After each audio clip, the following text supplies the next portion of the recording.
Hello guys, welcome to my YouTube channel. Let's crack CTET and my name is Meenu Sharma.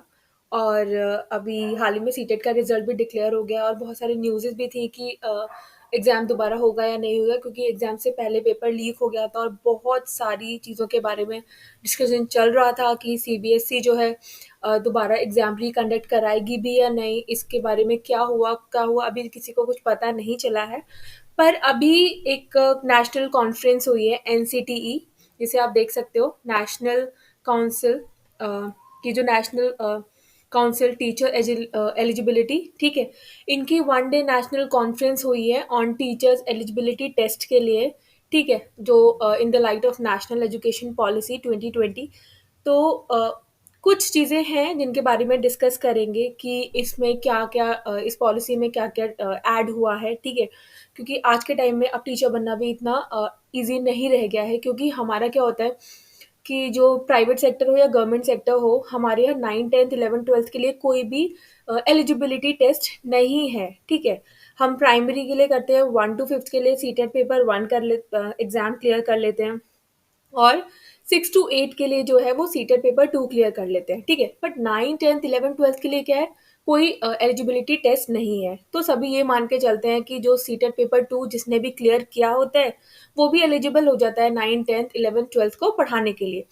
पर ये जो NCT की जो अभी पार्टनरशिप में सीबीएसई के साथ जो वन डे कॉन्फ्रेंस हुई है, इस पर जो है इन्हीं चीज़ों में इस पर फोकस किया गया है। क्योंकि आपने देखा होगा बिहार में लेकिन ऐसा नहीं होता। बिहार में ऐसा स्टेप लिया गया था कि वहाँ पे एस्टेट दिया जाता है, ठीक है। 9, 10th के लिए आपको एस्टेट का पेपर 1 क्लियर होना चाहिए, और 11th, 12th के लिए आपका एस्टेट का पेपर 2 क्लियर होना चाहिए, ठीक है। तो और ये जो है, लेकिन ये अगर लागू होगा तो ये पैन इंडिया ही लागू होगा, ये हर किसी के लिए इंक्लूड होगा, 9, 10th और 11th, 12th के लिए। तो डिस्कस करते हैं कि इसमें क्या-क्या पॉइंट्स एक बार गो थ्रू कर लेते हैं। टीचर एलिजिबिलिटी टेस्ट एक बहुत इंपॉर्टेंट एग्जामिनेशन है for individuals those who wants to become a teacher, ठीक है, those who wants to teach in a public sector और द प्राइवेट सेक्टर, उनके लिए बहुत इंपॉर्टेंट है। ये एक फर्स्ट एवर नेशनल कॉन्फ्रेंस है जो ऑर्गेनाइज्ड हुई है since the Inception of TT, जब से टीटी एग्जाम की शुरुआत हुई है। So this is the first national conference, ठीक है। And education development of understanding, जो प्रोफेसर योगेश सिंह है, जो चेयरपर्सन है एनसीटी के, ठीक है। नेशनल एलिजिबिलिटी टेस्ट जो है एक बहुत इंपॉर्टेंट रोल प्ले करता है in understanding the capability and the efficiency of a teacher, that Shrimati Nidhi Chhibber जो आईएएस है, चेयरपर्सन सीबीएसई की जो चेयरपर्सन है, वो ये कहती हैं। और ये बहुत इंपॉर्टेंट भी है, क्योंकि वी एज अ टीचर मतलब लाइक जो those who wants to become a teacher, they play a very important role for the society. They have create a very they have to create a very they have to create a future for the world. So it is very important that at each and every stage he or she should be capable of teaching the kids, है ना। क्योंकि अगर हम सही से पढ़ाएंगे ही नहीं और अगर हमारी एबिलिटी नहीं है, अगर हमारे अंदर काबिलियत नहीं है, then there is nothing we can do for that, ठीक है।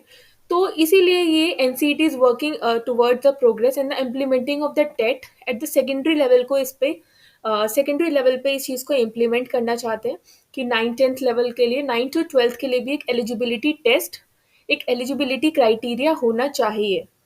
ऐसा नहीं है कि अगर आपने सीटेट पेपर 2 क्लियर कर लिया है तो आप जो है 9, 10th, 11th, 12th को पढ़ाने के लिए भी एलिजिबल हो जाएंगे, ठीक है। बस यही सारी चीज़ें हैं इसमें, जो चीज़ें हमने पॉइंट में जो चीज़ें डिस्कस की हैं कि जो एग्ज़ाम है वो होगा।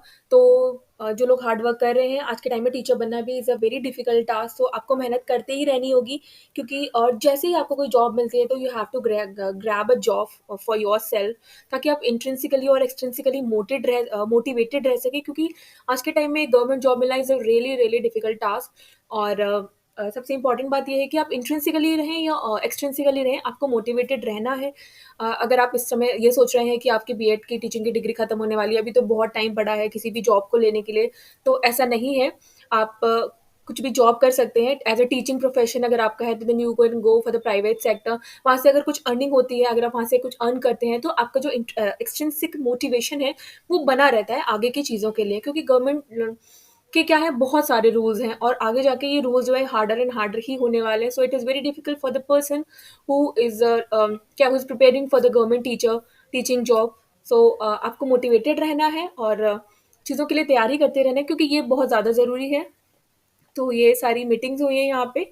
ये आप देख रखे होंगे यहाँ पे इनका नाम, ये जो है चेयरपर्सन है Shrimati Nidhi Chhibber, IAS chairperson of CBSE. ठीक है, ये सारे, ये इस मीटिंग में 2-3 पॉइंट्स ही सबसे ज़्यादा इंपॉर्टेंट थे कि जो मैंने आपको ऑलरेडी पहले बताया है कि 9th-10th के लिए भी एलिजिबिलिटी टेस्ट होना चाहिए, 9 टू 12th के लिए भी एलिजिबिलिटी टेस्ट होना चाहिए। ठीक है, TET from national council education gave a detailed presentation on teacher eligibility test and highlighted the journey of TET in improving the quality and the capability of school teachers.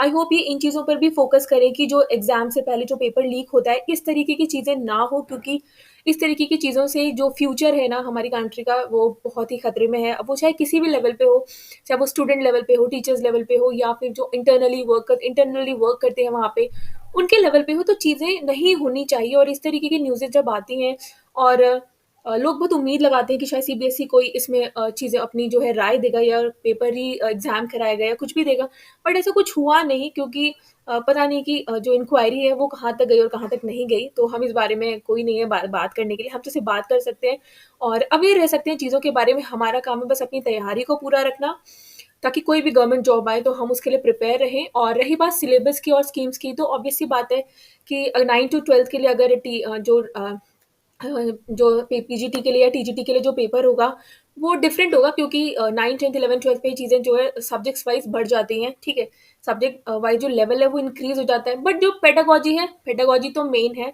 क्योंकि वो हर exam में आने वाली है, तो उसके लिए तो आपको रेडी रहना ही है। बाकी आप जो भी कंसर्न सब्जेक्ट में you are doing your graduation और post graduation, then you have to prepare according to that, to yourself, उसको आपको अपने अकॉर्डिंग प्रिपेयर करना है। आप अगर फिजिक्स, केमिस्ट्री, बायोलॉजी, आप जिस भी सब्जेक्ट से हैं वो आने में अभी, और इस साल तो मुश्किल ही है कि इस जो सीटेट नेक्स्ट सीटेट होगा अगस्त या सितंबर में, उसमें ये लागू हो अभी, क्योंकि किसी भी चीज़ को इम्प्लीमेंट करने में government will take a time. So ये जो चीज़ें हैं मे बी नेक्स्ट जो नेक्स्ट जो सेशन होगा फ्रॉम जनवरी 2025, मे बी वहाँ से इसको ये लागू करना स्टार्ट करेंगे। तब तक के लिए अपनी प्रिपरेशंस को पूरा बनाए रखें, मोटिवेटेड रहें और खुश रहें। और तब तक के लिए नमस्ते, धन्यवाद, राम राम, सत श्री अकाल। और वीडियो अच्छी लगे तो चैनल को सब्सक्राइब करें। Thank you.